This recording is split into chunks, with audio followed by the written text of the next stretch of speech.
राधे राधे मित्रों, आज के वीडियो में हम सुनेंगे वैशाख मास की कृष्ण पक्ष की वरुथनी एकादशी की कथा।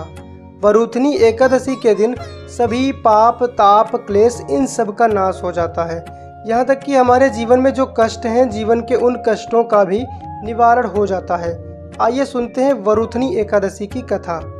एक बार युधिष्ठिर ने जब भगवान श्री कृष्ण से वरुथनी एकादशी के विषय में पूछा कि प्रभु कृपा करके हमको बताइए कि वरुथनी एकादशी का व्रत करने का क्या लाभ है, इससे क्या फल मिलता है, आप कृपा करके बताइए।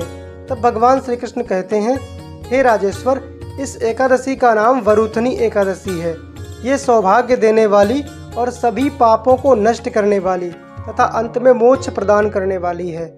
इस एकादशी का व्रत करने से बहुत बड़ा लाभ मिलता है। प्राचीन काल की बात है, एक बार राजा मानधाता तपस्या करने के लिए जंगल में गए।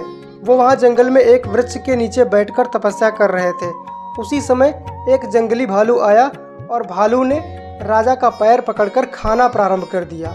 और जब वह पैर पकड़कर खाने लगा तो राजा यथावत अपनी उस तपस्या में बैठे रहे।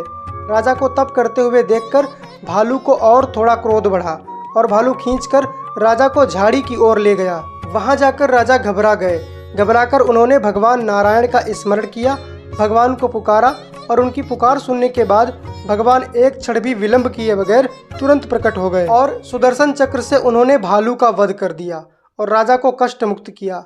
उन्होंने राजा से कहा, मैं तुमसे बड़ा प्रसन्न हूँ और तुमने बड़े मन से मेरी सेवा की है और तपस्या भी की है, इसलिए मैं तुमसे प्रसन्न हूँ।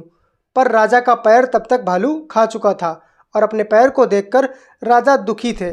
तब भगवान ने कहा, तुम चिंता मत करो, तुम्हारा ये अंग जो पैर है इसको भालू ने खा लिया है, ये सुंदर हो जाएगा।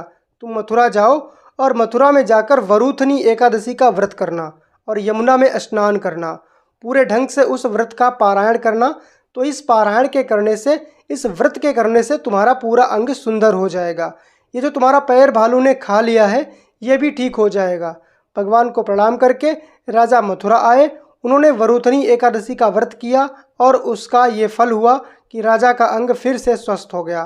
तो इतनी सुंदर ये व्रत की कथा है और इस व्रत को करने से समस्त पाप ताप और कष्ट नष्ट हो जाते हैं और उसके बाद जो हम चाहते हैं एकादशी के व्रत से हमको भी वो प्राप्त हो जाता है। इस बार वरुथनी एकादशी का व्रत 4 मई को रखा जाएगा और 5 मई को इसका पारायण किया जाएगा। राधे राधे।